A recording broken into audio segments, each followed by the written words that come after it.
In the year 1960, a curly brown-haired girl named Tara was born just outside the city of Detroit. She had an older sister, Elizabeth, a mother, Sandra, who worked as a middle school teacher, and a father who would leave the family 2 years later. After her father left, her mother had to work full-time, and the family lived a very simple life. Middle school and high school were very hard for Tara. She beat up all the bullies, and that did not help with her popularity. And after that, her mother remarried twice to 2 men who abused her and her sister. And so finally, when Tara was getting ready to go to college, she promised herself, no matter what happens, I'm going to find success, and I'm going to enjoy the journey to finding that success because I struggled so much when I was younger. And so she went off to college in northern Michigan and earned 2 degrees. After earning those 2 degrees, she went to work at Microsoft and then General Electric. And at General Electric, she faced new challenges with sexism. Men coming up and grabbing her inappropriately and telling her, you'll never make it like we will. You don't have the potential. You're a woman. She turned a blind eye to this and focused on what she had promised herself, to overcome these challenges, to enjoy overcoming those challenges, and to find that success. In a few short years, she went from a salesperson to the head vice president of the division. And when that division eventually liquidated, she started a new company with 2 of her peers, and that company, in just a few short years after that, would end up being the largest long-term care sales agency in the entire United States. She married a man named Tim Johnson and had 2 little boys, Jake and Joey. My mom, Tara, is one of the most inspiring women I know. When I was getting ready for college, thinking less about my life journey and a lot more about how many shoes I was going to bring, my mom gave me some really important advice. She said, it is our responsibility to love our lives and the challenges we are presented with, and to take on those challenges with love, even if it's the hardest thing in the world. This led me to research objectivism. In an article written in 2010 by the Atlas Society called What is Objectivism?, the author calls upon a quote by Ayn Rand, who's the mother of objectivism and the author of Atlas Shrugged.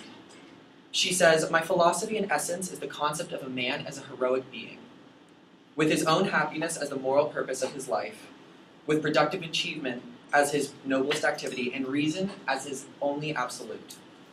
I'm going to try to convince all of you why it is vital that we start to change individually and as a nation how we view work ethic, to not just focus on reaching a destination of success, but to enjoy that journey in order to be a happier country and people. So who of you finds more happiness when you have finished a class than basically any other time during that class? Yeah, so in a Huffington Post article written in 2013, the author cites a national happiness poll conducted at the same year that showed that only 1/3 of Americans identified themselves as very happy. We live in a culture that emphasizes ambitious achievement while not really ever learning how to apply happiness to the achieving part. According to a study by the World Health Organization cited in the U.S. News article written in 2016, the U.S. ranks 3rd as the country with the highest rates of national depression and stress, just behind China and India, whose cultures also emphasize the importance of getting to the end of achievement and not the middle part.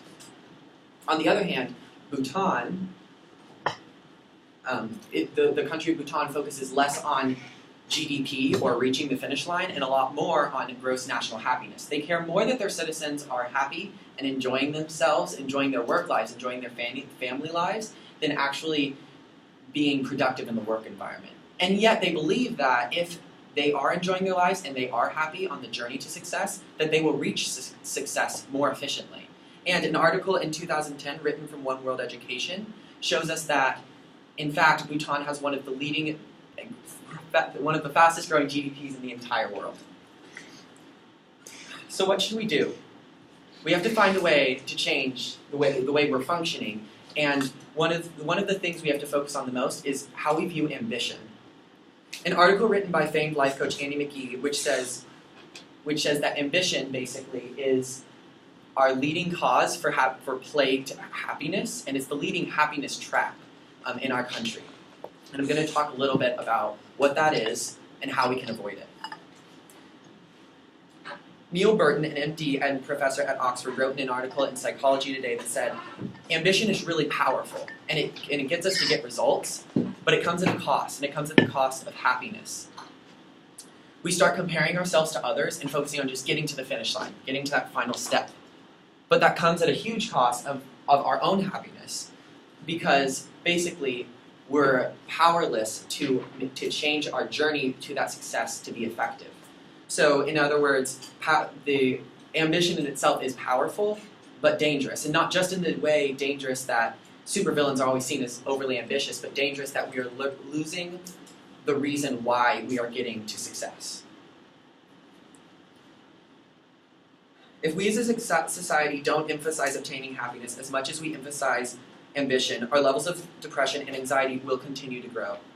In an article written with the Center of Association Leadership, the author mentions the American Psychological Association's Stress in America survey, which shows that younger generations are experiencing far higher stress than the older generations. With millennials experiencing a 6 out of 10 stress level, generations X and Y experiencing a 5.4 out of 10 stress level, and the mature generation experiencing only a 3.7 stress level. And what that means is that our workforce, which is comprised primarily of generations X, Y, and millennials, are suffering and they're suffering with higher stress levels than the older generations who are not in the workforce, showing us that there is an exact problem with how we are conducting our journey to achievement. We are a generation in culture that has been taught to strive to get to the destination by any means possible. I implore you to check your ambition in order to begin moving your mindsets to love what you do and educate others to do the same. In this way, we can get closer to this lifestyle of objectivism, setting an example of change for the noble achievers in the following generations. I see a society where every child is not pressured into a system where failure is not reaching a destination, but failure is not enjoying the achievement and the path to that destination. That happiness in what you do is just as important as how well you do that thing. I see the beginning of a solution that could truly change the functionality of all people in this world. Once, there was a poor girl in Detroit who learned innately to live by these principles. And if she then conquered the world with genuine love throughout her journey, then I dare ask, what could possibly be stopping us? Thank you.